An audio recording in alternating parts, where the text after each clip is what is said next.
Originally it was going to all be shot in Japan, but it's very expensive there, and Tokyo today looks nothing like Tokyo of 1946, so we decided to try to find somewhere in Europe where we could shoot 90% of the film. I really liked making Lithuania look like Japan. We had a destroyed Tokyo. It was an area in Lithuania, and we were allowed to put it in flames and burn it to the ground.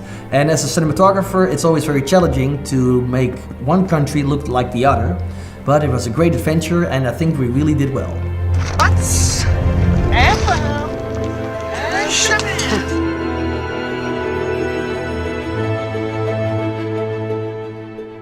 From Holland, we organized together with the Lithuanians to shoot all the interiors in Lithuania, because all the interiors, most of them are built here in the studios. Fantastic sets. As it turns out, luckily, it also has a landscape that's in some ways very much like Japan in 1946.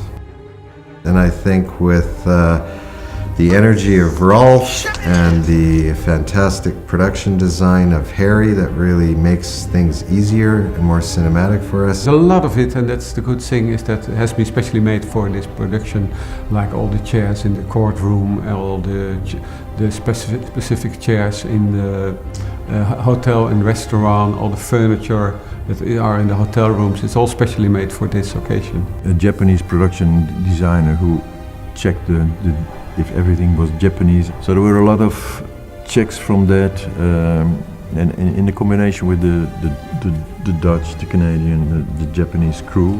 But the bulk of the crew comes from Lithuania, which is very good people. While prepping for the movie, we had to, I was checking the archival material just to know more what it looked like in the courtroom, because we had some courtroom scenes where we had some extras. Of course, we're going to use a lot of material, archival material, but whatever we shot in the studio, we had a little bit, me and my third AD, we would check and would know how they deal, how would they pass the papers, are they wearing the earphones. So that was the main thing I did for my part. I'm also very happy with the costume designer, who did like an amazing job.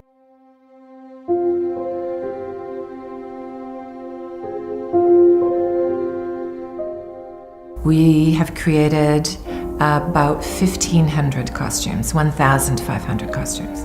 I did study the original photos of the judges, and we did do similar things. For instance, on Justice Paul, who is played by Irfan Khan, we made certain to use the white tie.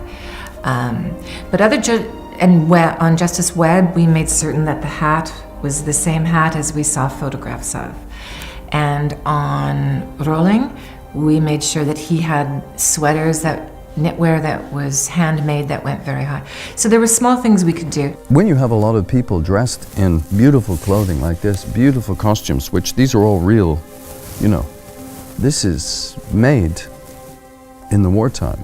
And all of the hairstyles and, this kind of stuff, when you have a room full of people dressed, looking like this, it is wonderful.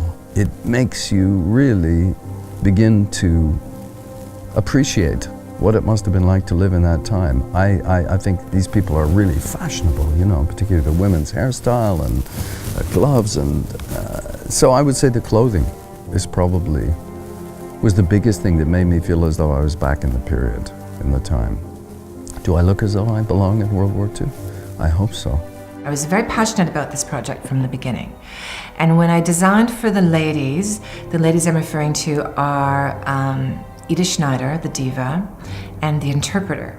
And both of the ladies were two very extremes. One was very high fashion, and one was very plain. But both gave me great joy. I never played a character in this period of time. And I love it, and they made all these costumes on my body, so that is very special, of course. I really enjoy working with an actor when I can bring my vision and he brings his character, and then we work like this to create something that's very beautiful.